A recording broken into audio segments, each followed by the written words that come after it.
You're listening to the Savage Lovecast, Dan Savage's sex and relationship show for grown-ups. If you're under 18, get out of here, young'un. If you're stuck in a relationship quandary, or if you're looking for sexual harmony, well, there's nothing you can't ask on the Savage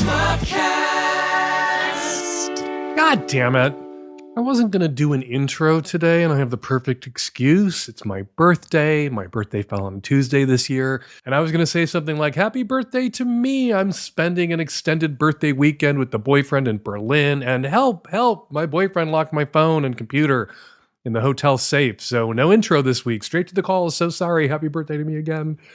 But I had to take one quick peek at Instagram before my boyfriend locked up my phone, and someone sent me a story that I have to talk about right now. So thank you, Theo, for ruining my birthday by bringing Raid of Church Leaders Florida Mansion reveals 57 forced laborers in the Miami Herald last week to my attention.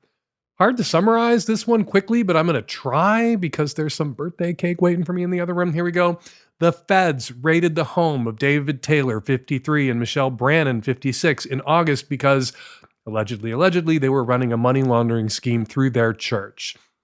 All right, we're going to pause here for a moment to consider whether every church isn't basically a money laundering scheme.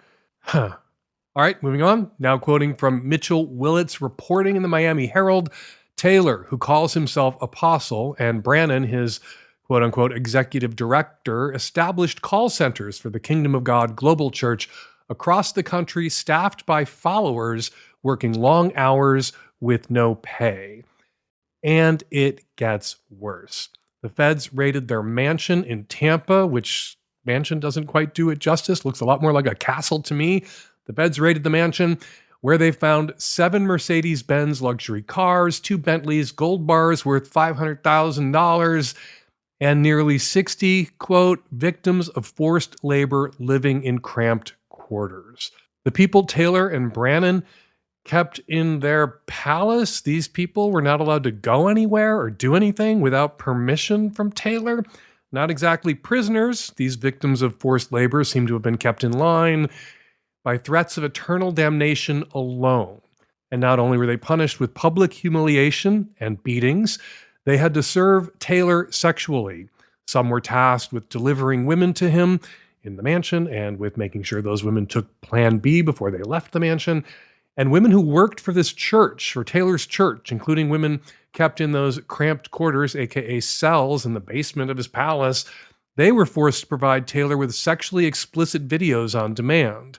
To refuse was to disobey not Taylor, who claimed to be Jesus' best friend, but to disobey God himself. Jesus' best friend? Not one of Jesus' friends from college, not a close friend, not on the group text with Jesus, but Jesus' one and only best friend? Now, first, I want to say right here at the top, I feel really sorry for these people who were victimized by these greedy religious scammers. There's a really heartbreaking detail in the story about one woman who was weeping in the nude video she'd been ordered to make for Jesus' bestest friend. My heart really does ache for her. But there's something else on my heart, something I'll die if I don't say out loud, which is this. Jesus fucking Christ, lady, all of you people manning the phone banks and living in the basement of that palace, when someone tells you they're Jesus's best friend, you don't move into their house and do whatever they say. You find someone else to sit next to you on the bus.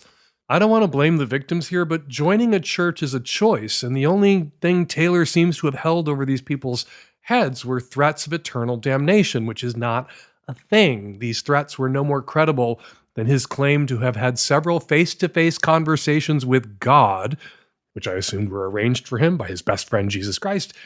And when the leader of your church asks you to start trafficking women for him, allegedly, or orders you to start making sex tapes for him, that's not your cue to start trafficking women or making sex tapes. That's your cue to go and find a new church, or not. Giving up on churches, going church-free, also an option. Reading this story, I kept thinking, how can these people who want to live like this, how do they not know that they can just Be kinky. I don't want to date myself here, but I'm not the only person old enough to remember that Apple ad from way, way back in 2009 when the iPhone was 2 years old and I was 45 years old. Just play the clip, Nancy. What's great about the iPhone is that if you want to check snow conditions on the mountain, there's an app for that. If you want to check how many calories are in your lunch, there's an app for that. And if you want to check where exactly you parked the car, there's even an app for that. Yep, there's an app for just about anything. I kept hearing that out of my head as I was reading about the victims of the Kingdom of God Global Church. Don't want to be allowed to do anything without permission? There is a kink for that. Total power exchange. You want to be forced to work long hours and then hand all that money over to somebody? There's a kink for that. Findom. You want to clean someone's toilet on your hands and knees? There's a kink for that. Service sub. You don't want to be able to refuse someone's sexual demands? There's a kink for that. Free use. Enjoy physical punishment? There is a kink for that. Impact play, like public humiliation? There is a kink for that. Public humiliation. Literally, it has the same name, not a kink code name, exact same name. You should be able to figure that one out on your own. Look, if these are your kinks, there are people out there who will keep you in their basement chained to a wall when you're not earning the money. There are people out there who will publicly humiliate you and spank you and use you sexually, and they'll do all of that for you, not because it's what Jesus wants, but because it's what they want and you want. It's what both of you want. Only you get to have all of that with orgasms and without threats of eternal damnation. Fucking with honest perverts and being an honest pervert yourself is always safer, physically, emotionally, and spiritually, than fucking with religious gurus. But you can't play with honest perverts if you aren't ready to admit that you're a pervert too. So, as long as there are closeted perverts out there who feel compelled to virtue wash their submissive kinks through religion, Jesus' best friends are never going to run out of victims. All right, coming up on this week's Happy Birthday to Me show, a woman who was a man's secret mistress got dumped after the affair was discovered. It's a tale as old as time, but I have a different take. Another caller wonders if she'll ever meet a man who loves relationship processing as much as she does. Spoiler alert, she will not. And joining me on the micro and Magnum, the Persian princess of drag, Jackie Cox, is here. We talk about drag queens and gym queens. They used to be mortal enemies. Now they're buddies. How'd that happen?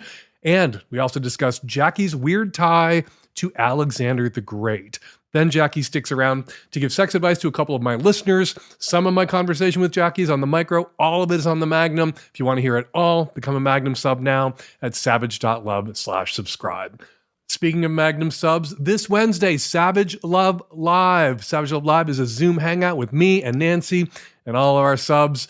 We take questions live, we answer them live, and we always have a blast. If you're a Magnum sub, check your email this Wednesday for the invite and the link to the show, which starts at noon Pacific time, 3 Atlantic time, 9 p.m. Europe time. If you're not yet a Magnum sub and want to see what Savage Love Live is all about, but you aren't sure, you're ready to fully commit, you can get a 1-month subscription at savage.love/subscribe and join us this Wednesday for Savage Love Live. All right, let's get to the first call. Hi, Dan. 31-year-old calling from the UK. I have a partner and we've been together like half a year or so, and we've tried loads of new different things together, and one of them, which he suggested we try, which I'd never tried before, was Shibari, and he didn't really have any experience either. And we do loads of other fun sexual things, but that is like kind of a nice, really relaxing one, and it feels kind of different to the other stuff we do. One day I said to him, when he was a little bit high on stuff, admittedly, I said, maybe it would be nice if we could have like Shibari as one thing that's just between the two of us, and we don't do it with other people because we're E&M. And he immediately was like, he seemed really happy with it. Like he liked the idea that it could be just something that we just share that's special between the two of us, and it's like a nice kind of sign of commitment. Whereas normally everything else, we don't want to limit each other in any way, is how it feels, apart from we're like primary partners, but we can see other people, etc., and do whatever. But I was happy. I thought, this is nice, it's a little thing we can just do together. But then I think he kind of came round because a couple of weeks after he said to me, like, we just brought it up again and he just seemed kind of less keen on the idea. I don't really know how to put my finger on it, but it's clear, like, I think he kind of regrets it. And I did kind of ask him if he regrets. Are you not sure about it now? And I think he was just like, I think something to do with, like, if we're trying to keep something, like, make something a bit monogamized, then we should be wary of, like, what the reason is there. Maybe he just wants to try Shibari with other people and I should just let him.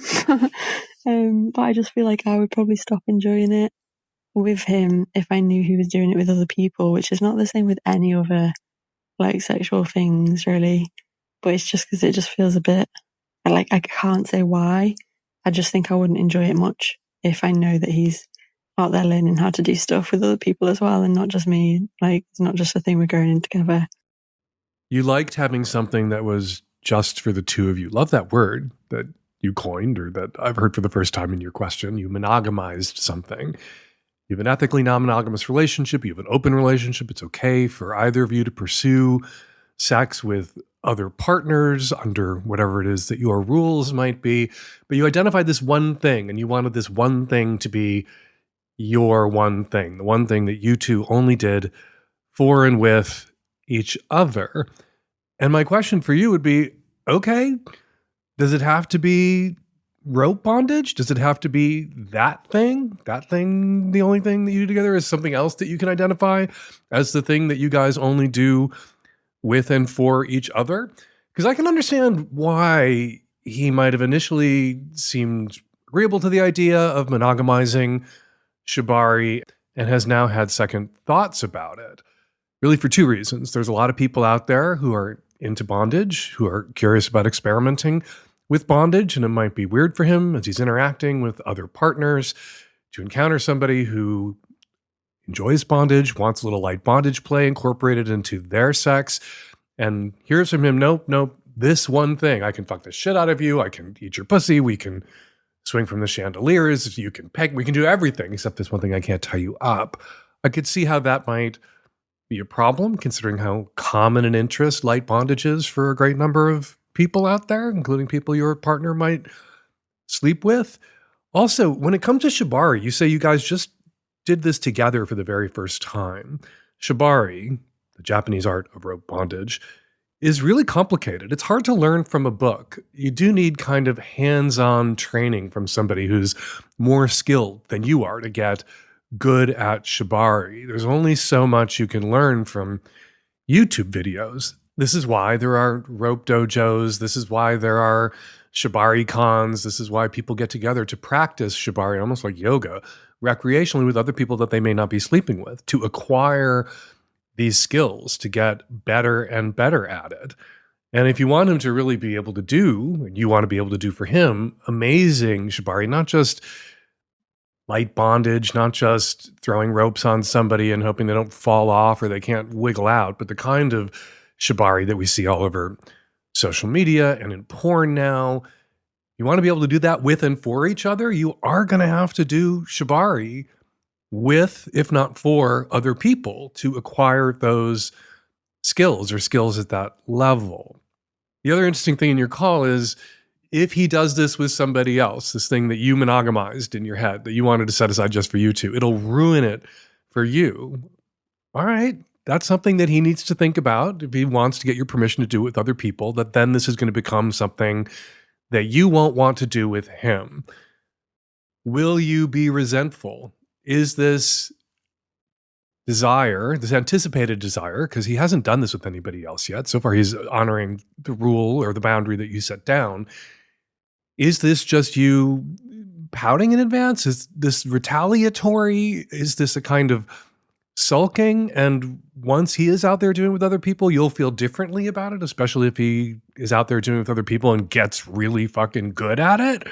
Will you be able to resist wanting to do it with him if he gets to be a level 10 Shibari expert by going to the rope dojos, going to the workshops, doing the classes with other people who are interested in Shibari?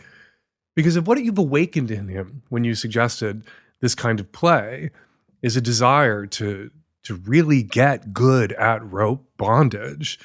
then he's going to have to do rope bondage with other people who are way better at it than he is and way better at it than you could be, considering how inexperienced you both are.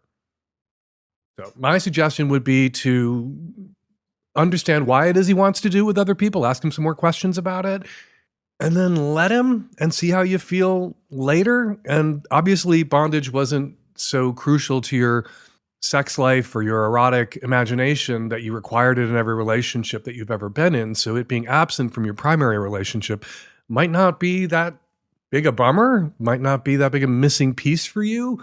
If bondage is just something you kind of thought about getting into recently and not something you were compelled to get into, you're not one of those people who are tying themselves up when you were 12 years old, you might not miss it so much.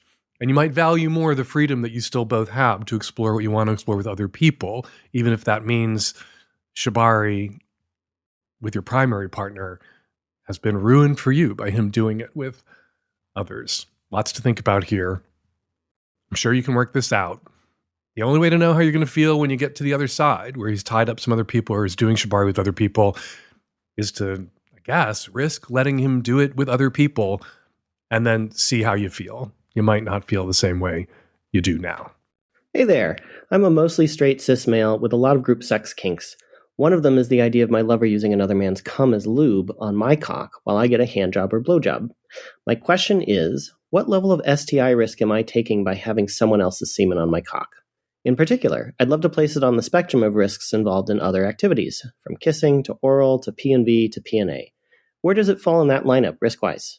This is a twofer because you wrote into the column and called into the show, and I answered your question in the column. Going to read that answer. Rankings, schmankings. If the man whose semen you use as lube has a sexually transmitted infection of the sort that could be present in semen, syphilis, chlamydia, gonorrhea, HIV, etc., you and the girlfriend would be at risk of contracting that STI if you used that man's semen as lube. If the man whose semen you use as lube doesn't have an STI, you wouldn't be at risk of contracting an STI because that dude doesn't have an STI. The only way to enjoy this kink safely is to find a man, or as safely as possible, is to find a man who's willing to get tested and share his test results with you, which would obviously exclude using the semen of some random guy you just met at a sex party. I think it's interesting that you want a ranking here. You want to know if this is less risky or more risky than, I guess, taking some random dude's cum in your ass, or your girlfriend swallowing some random dude's load who may or may not have an STI. What difference would that make? There is risk here. And even if we could do the kind of study that would be required to determine if this was more or less risky than other forms of exposure to the bodily fluid that is semen that can transmit sexually transmitted infections of certain kinds, what difference would it make? This is what turns you on. This is what you want to experience. So how do you figure out a way to mitigate those risks so you can have this experience as safely as possible? Or you can decide to take on the risk and have this experience. Now, you know, if somebody is pounding away at your hole and they have a sexually transmitted infection and they come in you, obviously that is a very efficient mode of transmission for sexually transmitted infections. If somebody comes on you, that is a less efficient mode. And depending on where they come on you, a highly unlikely way for someone to transmit an STI to you. One of the slogans early on in the HIV/AIDS epidemic to keep people safe, one of the earliest slogans popularized by DIY AIDS activists and HIV infection prevention activists was "on me, not in me." Because obviously if they were coming on you, they were coming in you, it was safer. If they were coming on an open sore, if they were coming on your asshole after pounding away at it and bloodying it, perhaps shredding it, well, that was riskier than coming on your chest or on your back or on your face, unless they came in your eye. Like, the risks are always relative and in some ways always present. And you figure out ways to mitigate them. Like, on me, on my back, not in me, not in my ass. That was one way to mitigate the risks of HIV infection in the mid-'80s that we discussed endlessly if I were you, if this was my fantasy, of course, it matters very much what risk level your girlfriend is comfortable with. You're talking about using some strange man's cum as lube on your cock and her jacking you off. Your odds of contracting a sexually transmitted infection, nothing. If you're grinding this man's semen into your glands of your penis and you've been beating your meat and it's sensitive and there may be small tears or openings in the skin, yeah, you could absolutely contract an STI. Your girlfriend ingesting some of that semen, that's, people can get chlamydia, syphilis, gonorrhea in their throats from infected semen. It is a less efficient mode of transmission, particularly for HIV, but it's not impossible. So, yeah, knowing where it falls in some impossible to determine ranking of risks isn't going to make your fantasy go away. It isn't going to make your fantasy any safer than it inherently is. What will make your fantasy safer and realizable is doing the legwork in advance to find the guy who will show up at the sex party with you as your date to fulfill this fantasy for you. A guy who got tested for you and provided to you the results of his STI tests. And that guy's out there. There's probably a guy or two out there whose ultimate fantasy is seeing some other guy use his cum, his magic semen, as lube while he fucks or gets a blowjob from his girlfriend. Your job now is to go find that guy. This episode of the Savage Lovecast is brought to you by Hims. According to the National Institutes of Health, as many as 30 million men in the U.S. experience ED. It's more common than a bad night's sleep. But Hims makes getting access to treatment simple so you can feel like yourself again without stress or awkwardness. Hims offers access to ED treatment options ranging from trusted generics that cost 95% less than brand names to hard mints if prescribed. This isn't one-size-fits-all care that forgets you in the waiting room. It's your health and goals put first, prioritized by real medical providers there to make sure you get what you need to get the results that you want and return you to feeling like your old self again. To get simple online access to personalized, affordable care for ED, hair loss, weight loss, and more, visit hims.com/savage. That's HIMS.com/savage for your free online visit. Let them know the Lovecast sent you, hims.com/savage. Actual price will depend on product and subscription plan. Featured products include compounded drug products, which the FDA does not approve or verify for safety, effectiveness, or quality. Prescription required. See website for details, restrictions, and important safety information. Hey Dan, I am a cis gay male calling from Australia. I have a problem I was hoping you could help me with that I've had almost all my life. I find it really challenging to approach other men at bars and have always been intimidated by the thought of that. Initially, I thought that could be due to rejection sensitivity, but I find myself a very confident, sexually adventurous person when I'm in other places like cruising places or at a sauna. I have no problem approaching men, having sex with men, and am not fussed if I get rejected in those spaces. So I don't think it's rejection that's the problem. I don't really know what the issue is. I just get really intimidated and worried that maybe guys might think I'm a creep. But if you have any advice about how to overcome this kind of a barrier in terms of talking to men that I don't know in queer spaces and bars and clubs and that sort of thing, I'd be very happy for any advice that you might have. Joining me to help answer this question, because why not, from RuPaul's Drag Race, from Days of Our Lives, from the upcoming feature film Song Sung Blue, it's the Persian Princess of Drag, Jackie Cox. Jackie, welcome to the Savage Lovecast. It is such an honor to have you. I'm such a fan. I follow you on Instagram. Hi, Dan. Oh my God, I'm such a fan. I think, did I tell you this in my email? You were like my access point to learn so many things about everything gay and sex. Well, I hope that redounded to your benefit. I hope you've had lots of really good gay sex as a result. And a lot of bad gay sex. I get credit for the good gay sex. I don't get any of the blame for the bad gay sex. Exactly. So you're the Persian princess of RuPaul's Drag Race. You describe yourself as a Canadian. You're Canadian and Iranian.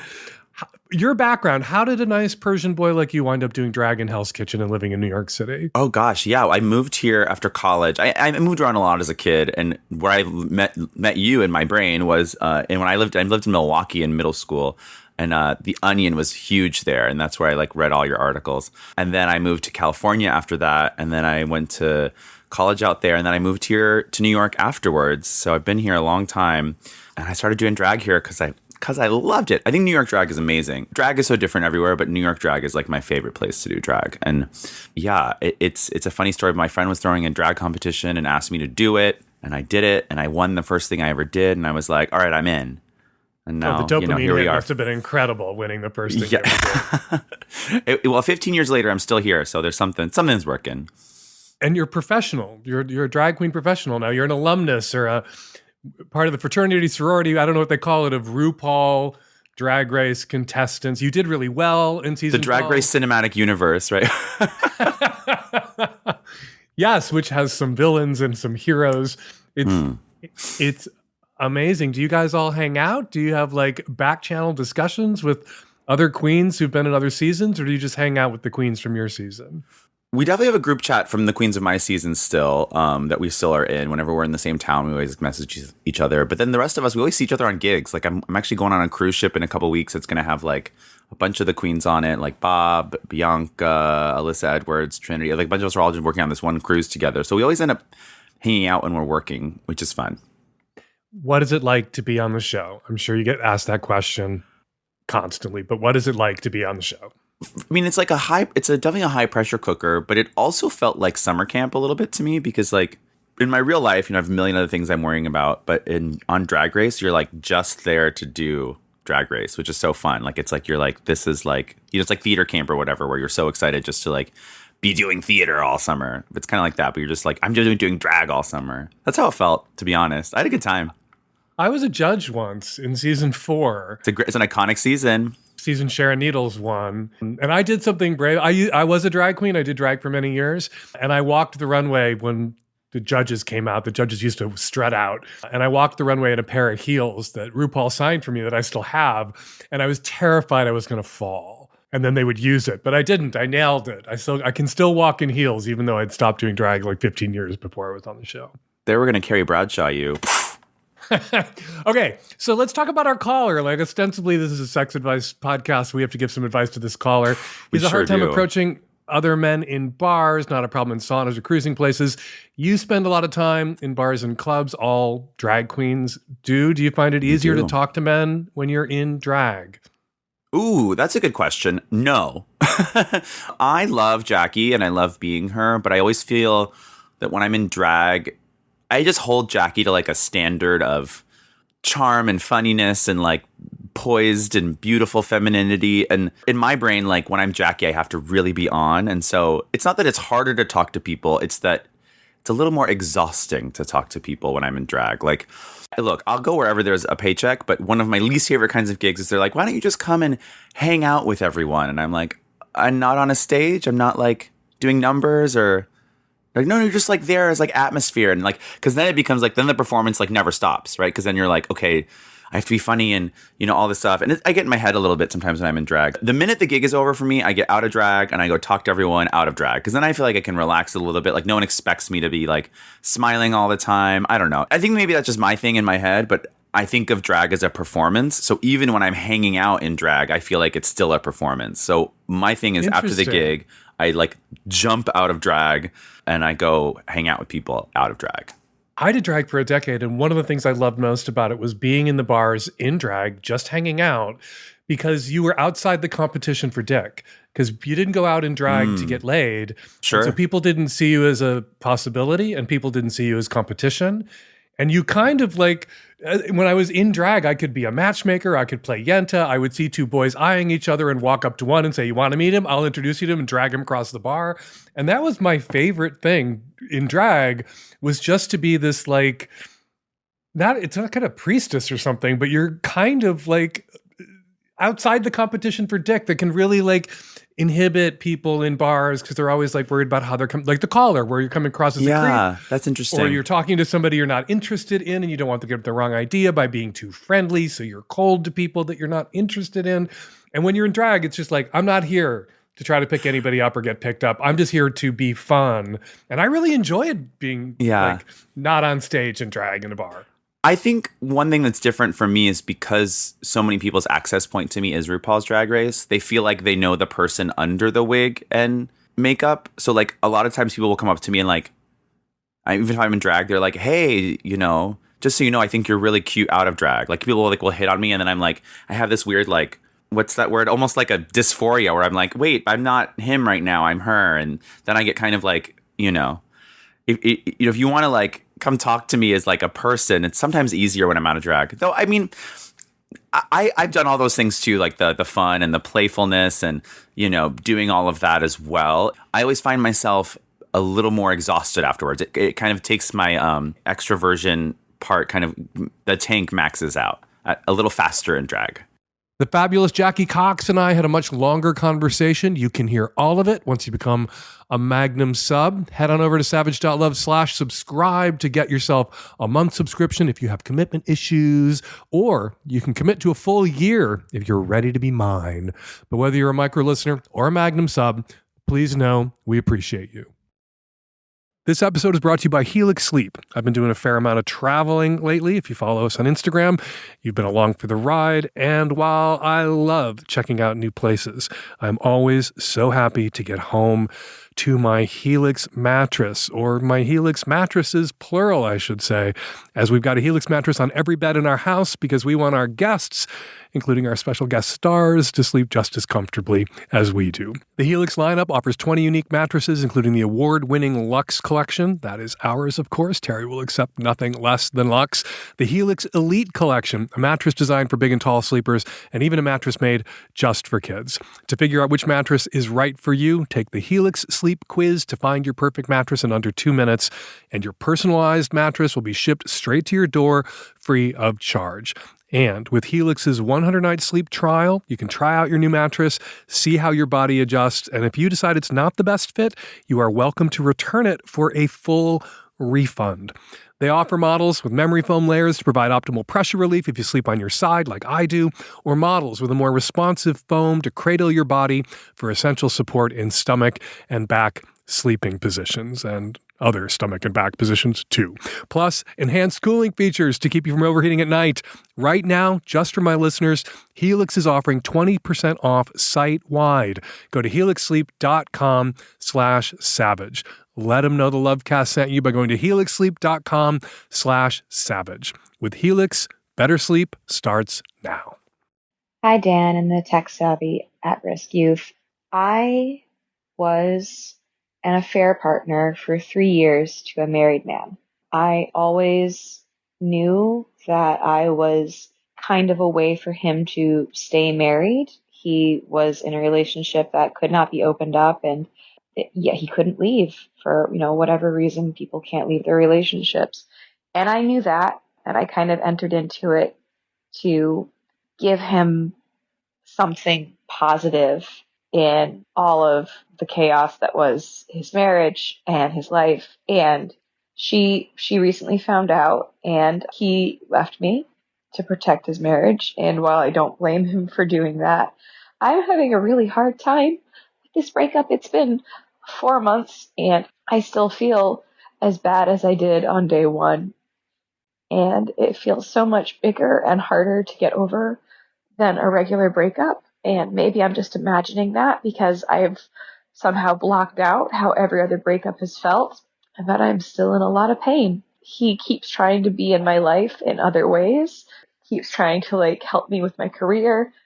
And while I appreciate it, it just feels so much more painful. So any advice you have on getting over the secret relationship that wasn't really a full relationship, that'd be great.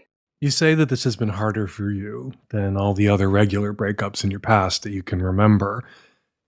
And I can see why it might be harder for you to get over this relationship. I can see a couple of reasons why it might be harder for you to get over this relationship or why you're still in so much pain. First, people don't have a lot of sympathy for the affair partner who gets dumped when the affair is discovered. So you probably haven't received over the course of your life many cultural messages from media, film, books, novels, where the affair partner whose heart got broken came in for any sort of sympathy or kindness. And you may be torturing yourself with those memories. Or if you've turned to friends about the breakup, maybe they haven't been particularly sympathetic. You don't mention opening up to anybody about this or how you've been treated. And maybe that's because you know that opening up to people about this, telling friends, you're just going to get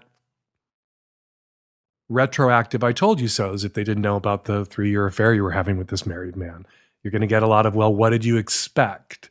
That sympathy we get from friends, that sympathy we get from strangers, that sympathy we assume we will get, that can help you heal from a breakup because you feel like part of a worldwide community of people who've had their hearts stomped on, who received kindness and empathy in the wake of having their hearts stomped on. And you probably haven't received much of that, perhaps not even from yourself.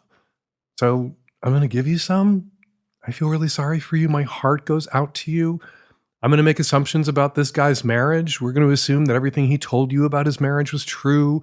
High conflict marriage that for reasons that he shared with you that you didn't share with me, good reasons he couldn't get out of.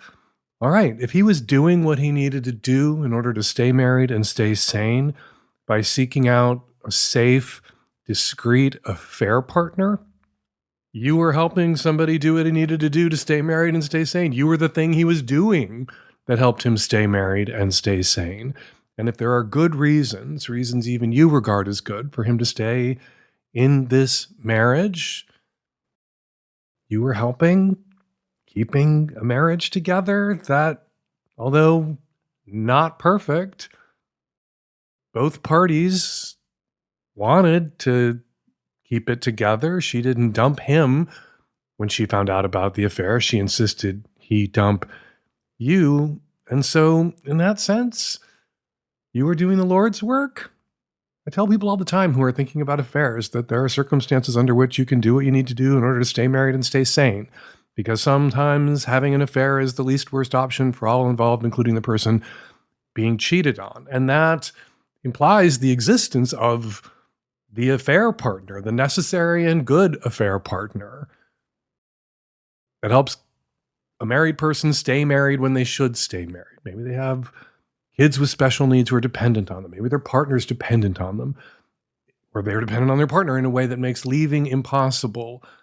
And sexual deprivation makes staying impossible. So finding a sexual outlet or an emotional outlet can prevent from sinking, a boat with a bunch of holes in the bottom of it that there are other people on, kids maybe, that we don't want to see drown, and you helped keep that boat afloat, so good for you, and I'm sorry that your heart is broken. And that sucks, and you have all of my sympathy. So my advice in getting over a secret relationship when it ends and your heart is broken, if you're not able to tell anybody about it, is to give yourself the sympathy, understanding, and empathy that you aren't getting from anybody else and probably won't get from anybody else but me. You got it from me. This episode is brought to you by Squarespace. It is time to get serious and it is time to get busy. You're going to need a website and it's got to look and work good. Fortunately, Squarespace has got you, combining 2 decades of industry-leading design experience with cutting-edge AI technology. You can unlock your strongest creative potential.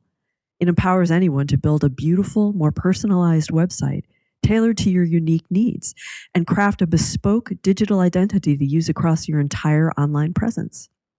Get started with Squarespace's award-winning designer templates, then customize the look, feel, and features to fit your brand or business.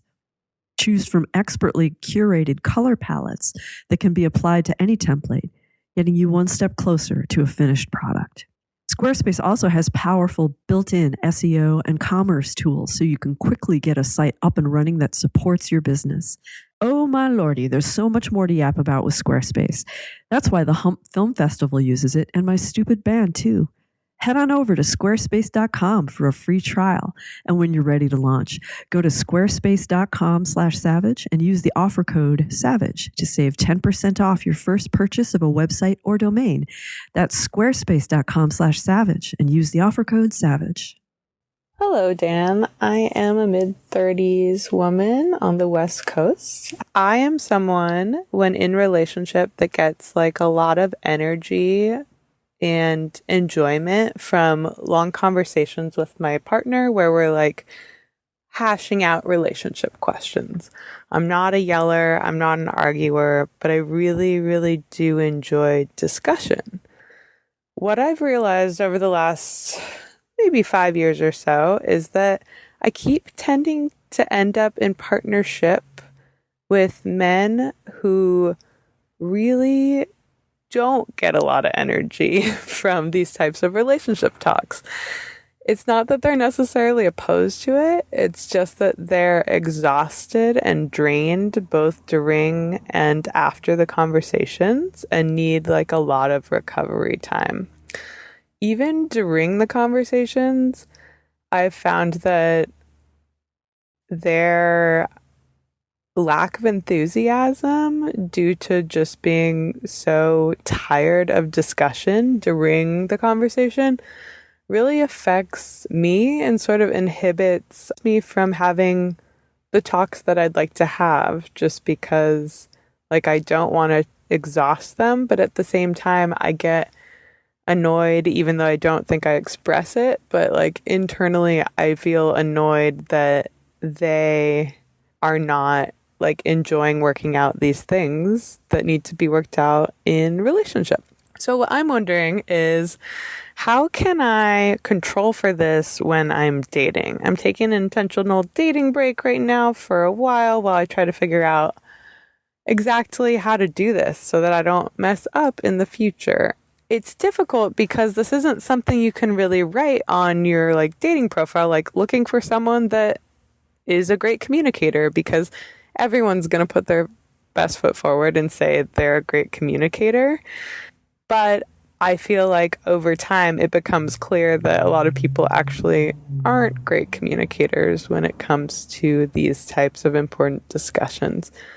And at the same time, this seems to be something that you can't really figure out until you've been in relationship with someone for a while, because these discussions don't come up early on. So when you're first dating someone and getting to know them, how can you figure out if they're someone that actually enjoys communication and discussions about relationship versus someone that just says that they're a great communicator?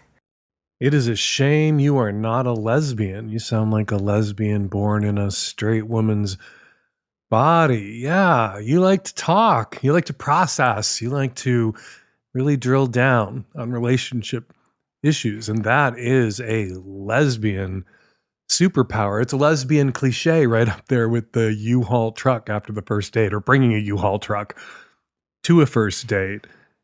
Listening to your question, I started thinking, what came to mind was that Kenny Rogers song about the gambler from the 70s. Of course, talking about gambling, talking about playing cards. You got to know when to hold them, know when to fold them. I would revise the lyrics here to be, know when to shut the fuck up, drop something. And of course, for your boyfriend, know when to run. Look, Colin Robinson, Energy Vampire, one of my favorite characters on What We Do in the Shadows. In addition to being maybe a lesbian born into a straight woman's body, you may be an energy vampire born into a mortal human straight woman's body. If this is a pattern that you have noticed in relationship after relationship, where you like to discuss the relationship, process your differences for hours to the point where the other person needs a day and a half to recover from the conversation, maybe it's a you problem. Maybe it's a problem of self-regulation. Maybe it's a problem of you needing a filter and a friend, and not to expect. One of the things that people talk about when it comes to modern relationships, one of the strains we put on our relationships is we expect everything from our romantic partner. They have to be our romantic partner, our sex partner, our best friend, our moral support, the person we turn to for work advice, the person we vent to.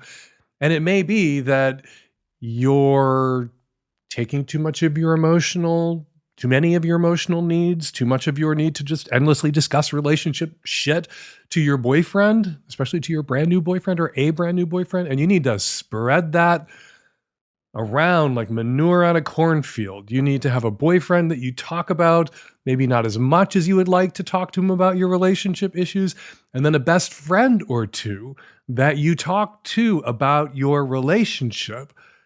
And of course, all relationships are fundamentally transactional at some level. In exchange for them listening to you bitch about your boyfriend, you listen to them bitch about their boyfriends or their girlfriends.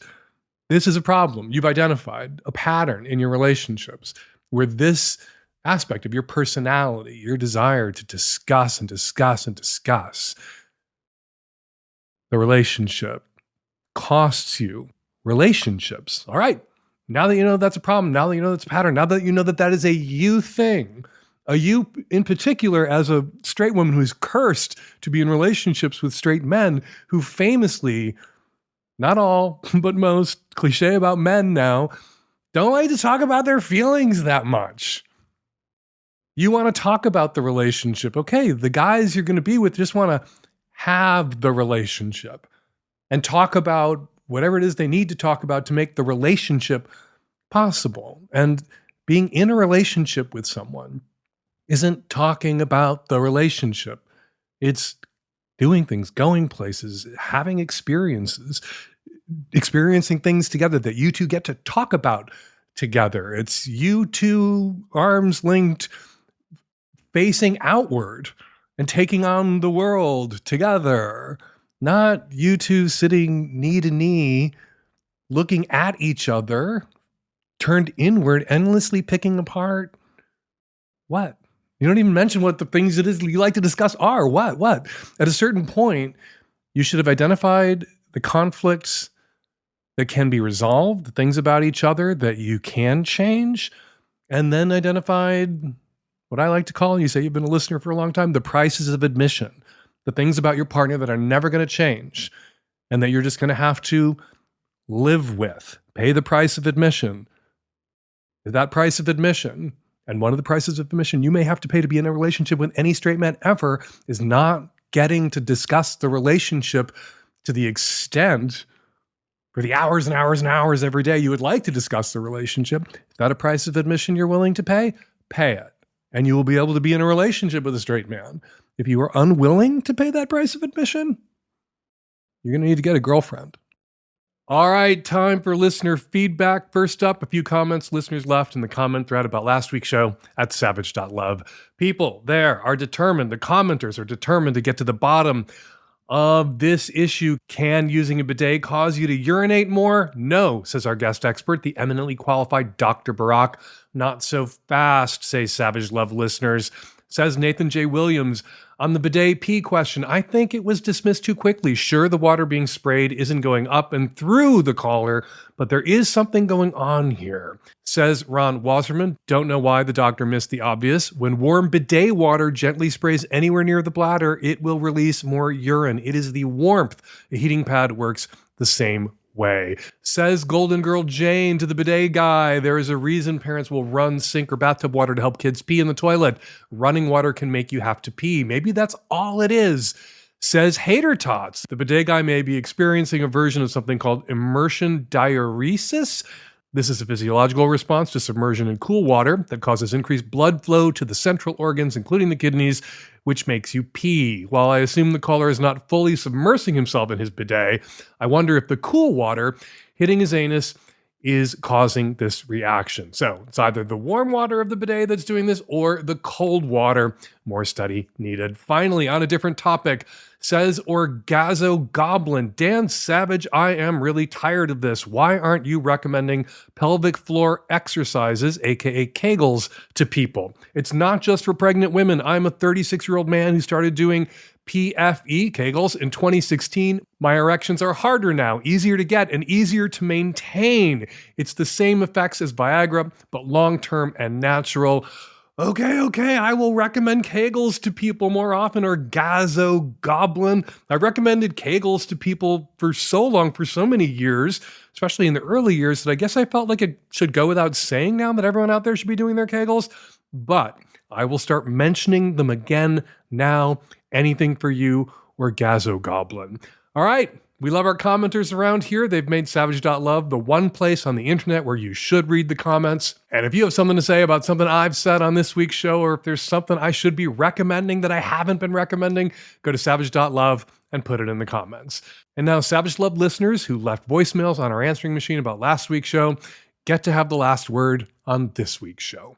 Hi, Dan. Just listening to the Lovecast where you're talking to your guest about a gentleman who was scratching his his pecker up while masturbating. But he doesn't seem to have gotten to the point of maybe this man works with his hands a lot and he has very rough hands, and those are what's causing the scratches. Moisturize your hands. He seems to be moisturizing his cock, but maybe he should moisturize his hands. Hi, Dan. This is a comment about the girlfriend who asked a question about her boyfriend not be able to stay hard during a threesome with two women. I like your advice, but there's one thing I'm missing, and I've been missing it in other advice too about ED problems, which is using a cock ring. In my experience, in boy on girl, boy on boy situations, cock ring can be really helpful, even a soft one or a hard one, to just get a little bit of security and get a little bit more blood in that region. So I would add that to your comment if you want to stay away from the ED meds. Hey, Dan. This is a response to the caller from this week who shared that she was concerned about oversharing when disclosing her sexual assault to potential doms. I just want to say that I've been there before, and what worked pretty well for me was keeping it really simple and on a need-to-know basis. Before a hookup, or sometimes even before meeting, if we're going to have a play session, I would just say, hey, heads up, I'm working through some sexual trauma right now, so I might need a few more timeouts than usual. And everyone seemed to be pretty receptive of that, and nobody asked any follow-up questions because it's straightforward and unfortunately a common scenario. Doing that, keeping it on a need-to-know basis like that, it really helped me feel safer and have a lot of fun. I hope this helps, and I'm sending you a lot of love. And we are going to leave it there. Got a sex question for me, a relationship problem? At savage.love/askdan, you can record and upload your question directly onto our website, or you can make a voice memo of your question, or you comment and email it to us at q@savage.love, or you can call us at 206-302-2064 and leave us a message on our answer. Pump is happening this weekend in Pittsburgh, Fort Collins, Atlanta, and a special pop-up event in Seattle where you can watch Pump in what used to be my grocery store. Tickets are available now at pumpfilmfest.com. You can also watch the trailer. You wanted merch, we got merch. Fuck First, GGG mugs, Beast of the Ass, goodies, t-shirts, and women's, men's, and they have cuts all for you at savage.love/shop. And a quick reminder, if you haven't done so yet, please take our listener survey at savage.love/survey. Tell us how you're doing. You know how much we love feedback. Savage.love/survey. Follow me on Blue Sky at Dan Savage. Follow me on Instagram and Threads at Dan Savage. Follow Jackie Cox on Instagram at Jackie Cox NYC. Get great Jackie Cox merch, including here for the Cox at JackieCoxNYC.com. And be sure to go see Song Sung Blue on Christmas Day, the new major motion picture starring Jackie K. Hudson and Darius Rose, a.k.a. Jackie Cox. Savage Lovecast is produced every week by Nancy Hartunian and me and Nancy and the tech-savvy at-risk youth. We will all be back after next week on installment of Savage Lovecast. Thank you for downloading and thank you for spending